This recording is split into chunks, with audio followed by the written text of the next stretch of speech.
Hey, what can I do for you? Hello, everyone. Welcome to the channel. Okay, I'm your no problem. host. I am not a noob, aka Noob. Back with some more Starfield, continuing with my first playthrough. Just recently reached level 20 over the weekend. Also, before we continue with this quick first play showcase video here, turn your devices / players to its maximum resolution, 4K 60. It feels good to actually tell you, yes, turn your players to 4K 60 for Starfield, because yeah, I'm literally running it on visuals at frame rates of 4K with VRR enabled because my display supports VRR.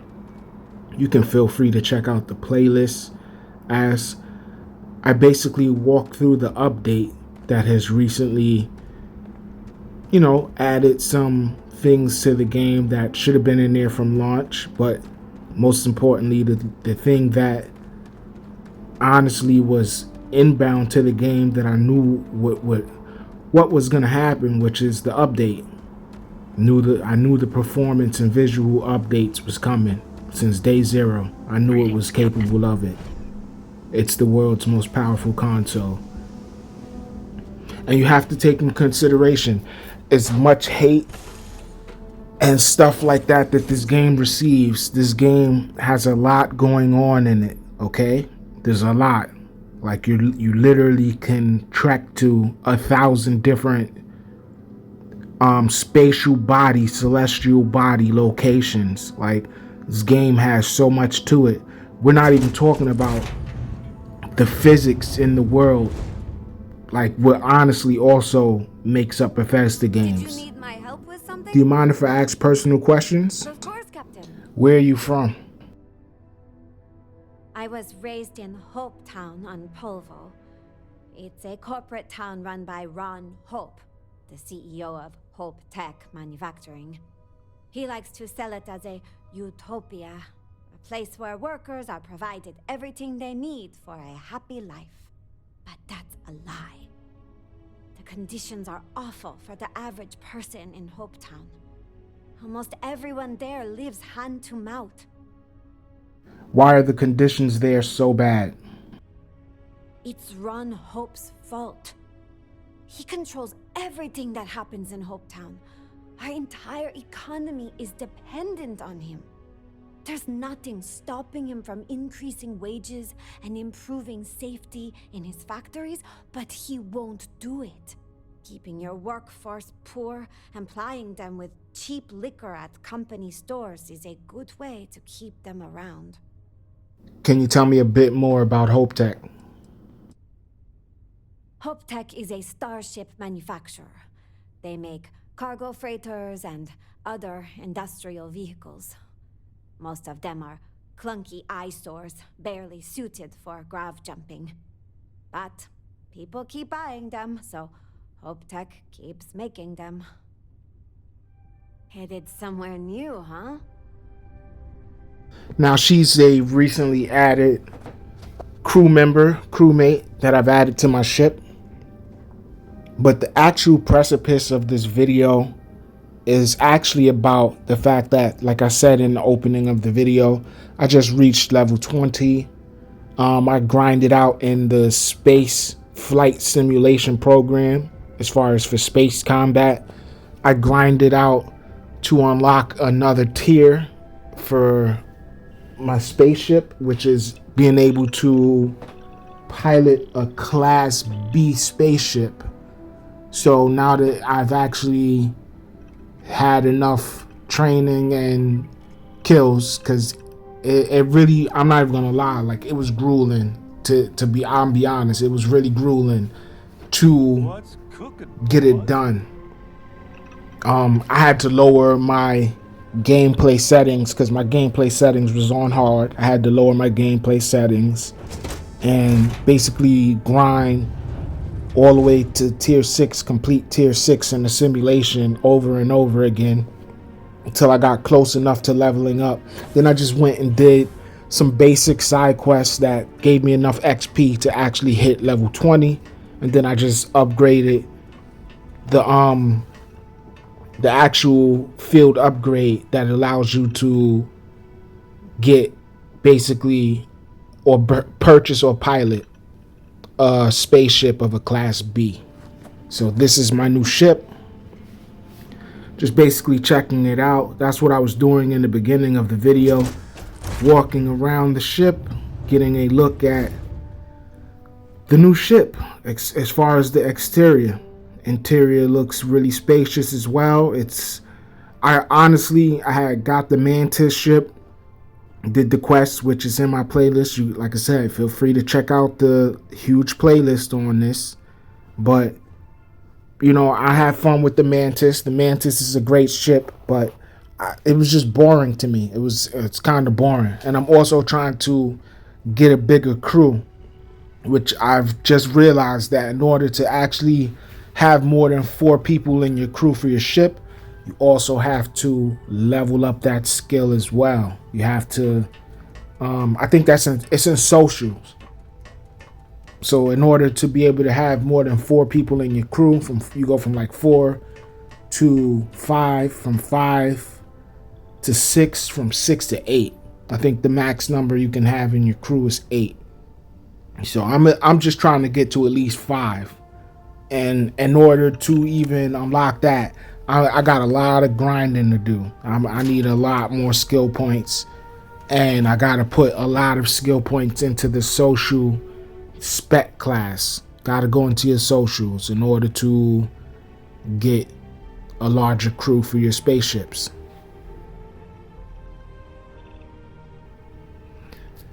So I must say, man, I'm really happy and pleased with the update. Does the game always run a stable 60 frames per second? No.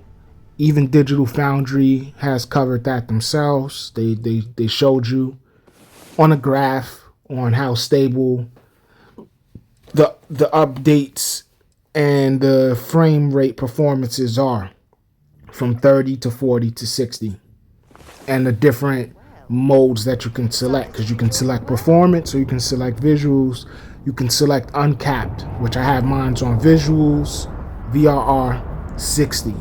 So I'm targeting like the best visuals, targeting for 60 frames, and my VRR will help the game from screen tearing. Haven't seen a screen tear yet. I'm starting to dive more into this game because I really enjoy the game. Like, I like Bethesda. Like I say, you can check out, like I said, once again, I hate to repeat myself. Forgive me for repeating myself, but you can check out the playlist, and I basically talk about plenty of other Bethesda titles, which this is no different. Is the game perfect? I say in other videos, no. Does it have room for improvement? Of course. Will it improve? It's already happening. This last update is the start. It's the start of the improvements that the game deserves. Honestly, there's certain things that I could complain or say that I want to see in the game, but I'll save that for another video. I'm not even going to do that here. So as you see, I'm in orbit of, I guess this is New Atlantis, as we just left from New Atlantis surface. We're in orbit of the planet, piloting this new Class B Starship.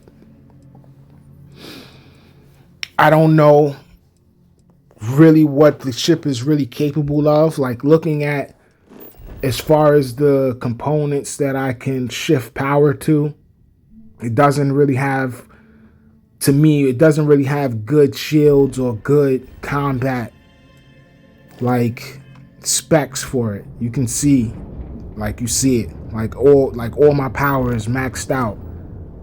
And yeah, I probably will have to tweak it, which honestly, I really have to try to learn and get into the modifications and trying to create my own ship. Like, this game, it is so in depth. It really is. Like, it's really in depth as far as the customization from your ships to outposts. I still haven't even built my first outpost. Like, I don't even have no outpost on any planet. Like I said, I'm still really early on in my playthrough here. But besides me just purchasing this new Class B ship, because I wanted a new ship, was tired of my Mantis. Basically, I wanted to see a landmark. So before I actually captured this, I came to Earth, which is where we are now. As you can see, it's barren, it's desolate.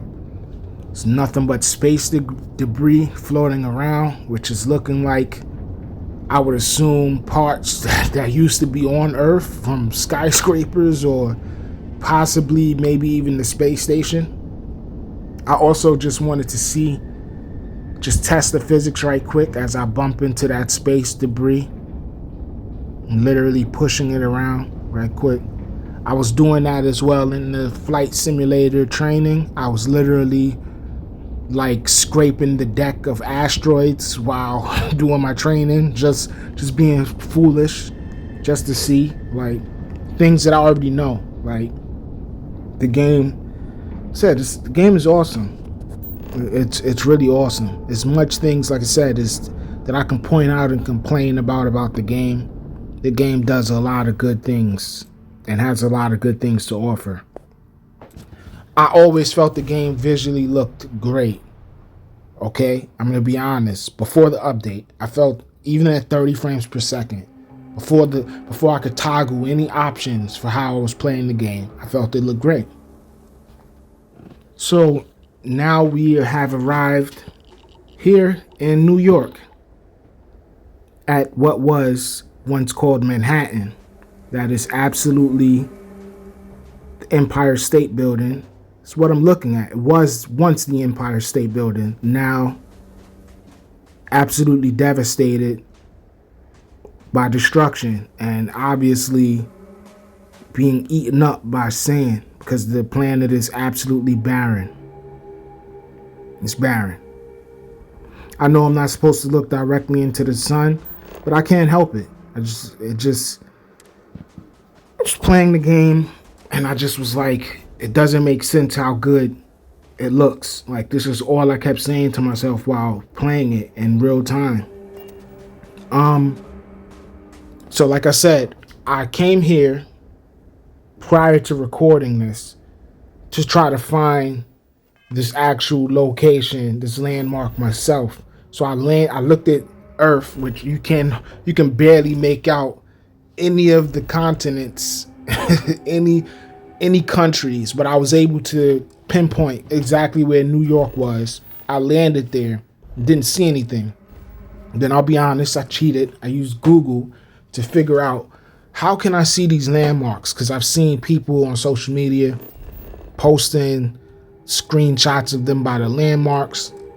So basically, to unlock this landmark, it's a activity. It's a small quest, just a quick activity. But you have to go to New Atlantis. You have to go into the mast building, and then you have to go into like the presidential. It's a presidential room where the president of Mast, I guess, is at. And on their table, on their desk, is a book called Our Lost Heritage. And you pick up the book, then it will give you the location to land at on Earth, which is, like I said, this is was Manhattan / the Empire State Building. Like I said, I was so amazed with how graphically well this looks that in game, in real time, I decided, hey, I have to document this with nothing other than what everybody uses today, a selfie. So here I am taking a selfie in front of what was one of the most iconic buildings to ever exist on Earth, the Empire State Building. The only other one I'd say was even, I'm not even gonna say you should know when it comes to New York City. We know the history that has happened, but there's only two other buildings that was even more iconic than this building, only off the fact that it was a couple of floors higher than this. But yeah, this is just amazing. Literally here, looking like an ant in front of the Empire State Building. Like, The visuals is just, it's captivating. So, and I kept looking at the sun on some, it's just gleaming, like in real time. The sun was just gleaming. So I just kept staring at it, even though realistically you're not supposed to. What is this? Snow globe. Loose ends. And that's actually the name of the activity for Lost Heritage, called Loose Ends. And when I picked up this snow globe, I actually got an achievement. Got an achievement for coming here and picking up the globe. It also makes me think scientifically, because I love science. Like, yes, I'm a nerd. You can call me a nerd. Scientifically, it made me think about life and the planet, which is, one day will something like this happen, or even worse? You know, it's possible where you won't be able to even see a landmark or see such landmarks, depending on what catastrophe or disaster, natural or man-made, happens to Earth. You may not even be able to see a landmark. So basically, for Bethesda to even like put this in the game, and like I said, you got to check my playlist. It tells you on why we left the Earth, why they had to like leave Earth, and so forth and so forth. It's in one of my earlier vids. Let me get another selfie right quick. I just couldn't resist. This is just awesome. It's amazing. Starfield, the game everyone loves to hate. Happy that I got my Class B ship. Got some more work to do. Got to grind some more so I can basically unlock the Class C, so I can pilot the biggest ships that the game has to offer. But stay tuned. I've got a lot more content coming your way. A lot more variety. Series X gaming in store for you. Hopefully you do me a favor by supporting the channel by simply leaving a comment, like the vid, share the vid, hit the subscribe bell notification, and I'll see you all on my next one. Till next time, peace and be well, everyone. Noob out.